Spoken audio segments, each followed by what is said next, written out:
Hello everyone, and welcome back to another month of Drams Delivered. We have a very exciting and unusual whiskey for you this month that we're very, very excited to share with you. So we're actually going to be trying something that's a bit of a kind of hybrid, really. We're going to be trying Apogee, which is, a very unusual whiskey. Matt, tell us some more. Yeah, so Apogee is produced by the guys at Bimber. So who are Bimber? Bimber are not a distillery in Scotland. Not yet, they do have plans, which we can maybe touch on later on. But they are based in London, in Park Royal in West London. Set up by Darius and Evelina, a couple from Poland who moved to London in 2003. They then worked hard and set up Bimber in 2015. Bimber is a distillery that if you had a sort of team sheet of things that excites whiskey fans, they've kind of ticked all those boxes. Let's see if we can get them all. Go on. Your own floor maltings. Tick. Your own cooperage. Tick. Direct fired stills. Tick. Anything else I'm missing?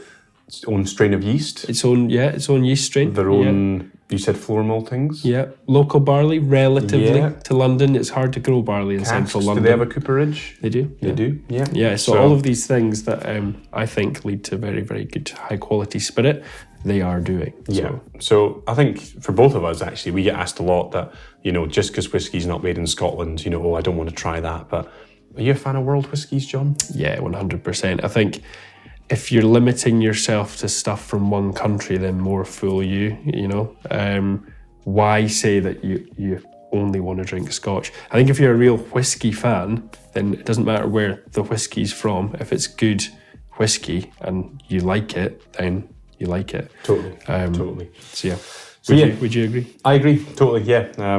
We get a lot of people saying, Japanese copied our whiskey and stuff, but, people in England can't make whiskey. But to be honest, a lot of the stuff that they produce is better than some of the stuff in Scotland, dare I say it. Yeah. But there's good and bad whiskey from every, place that makes whiskey. But for me, and I think for a lot of whiskey fans, Bimber do make exceptional stuff.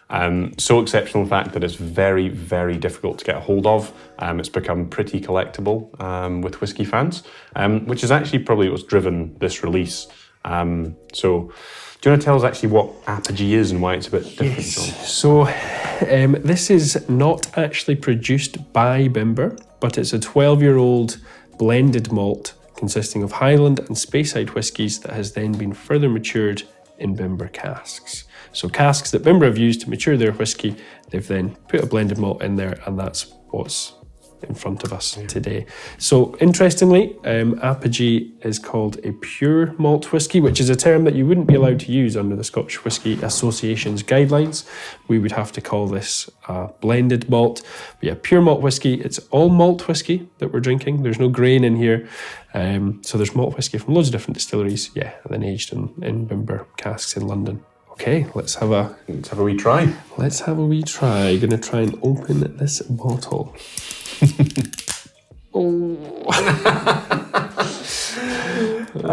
Glad it's you. You saved it. You saved it. Yeah. Not bad. Good effort. Good effort. Okay. It is a lovely bottle. It's a beautiful bottle. Yeah, so... I thought I was going to go over my leg. Thank you.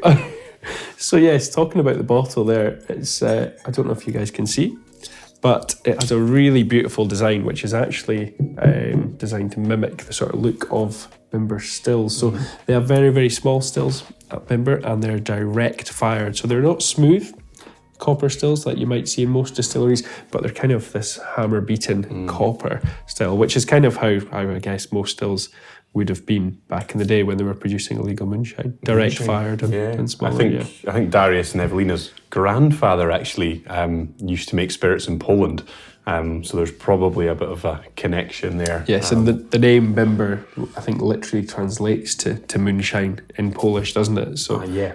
Not that my Polish is fluent, but I believe it does. But you know the words for booze. For booze, yeah, exactly. Have you ever tried moonshine?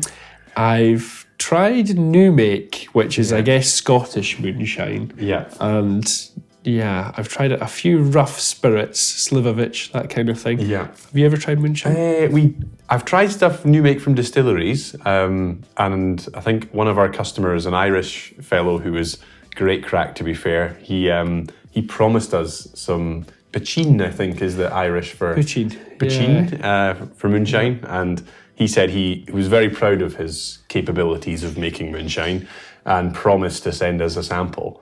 And I actually remember in the bar one day getting a parcel arrive, and I was like, I hadn't ordered anything that looked like this, and opened it, and on the front, was it cat boots, I think it was? Yes. It was like cat work boots, and I was thinking, I haven't ordered cat work boots, and then opened up the box, and there was a wine bottle full of this clear liquid with a little note saying, thank you for looking after us and serving us nice whiskey. Here is, as promised, my moonshine. And it was, what bottle was it? It was in like a hilarious... I think it was like Wolf Blass wine. Chardonnay. Yeah. Probably the cheapest white wine you can get.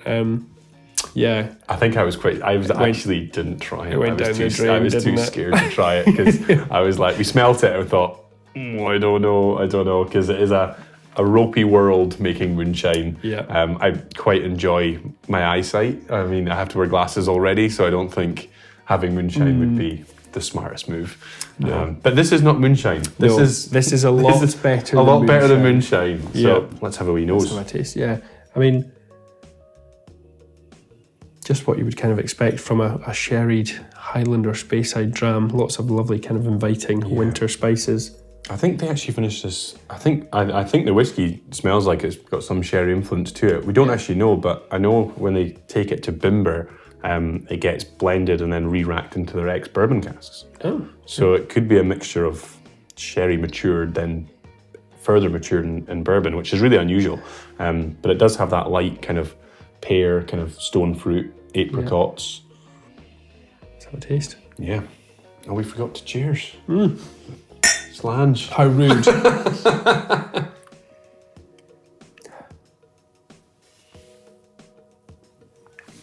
Yeah, apricots is a good note.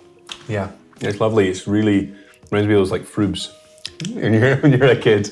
But bottling strength I think is lovely as well. I think it's about 46.3, is it? That's about right. Yeah, 46.3%. So it's a lovely dram. That's a lovely strength. Sometimes with blends, when they get cut down to 40%, they can become a little bit flat, you could say. Whereas I think that's still got a nice mouthfeel.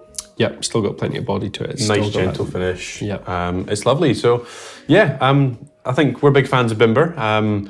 Who knows, maybe later down the line in Drams Delivered we can maybe try some Bimber that's been actually produced at Bimber. But to introduce you to the category, Apogee is a really kind of affordable go-to dram. I think this comes in about 50 pounds a bottle. Yeah, so around about that. for a 12-year-old of that sort of quality and mouthfeel, I think that's really, really good. So yeah, I think that's probably us for Bimber. Yeah. Well, Slange, hope you guys enjoyed it. Enjoy, guys. Let us know what you think. And yeah, Slange. See you next time. Cheers.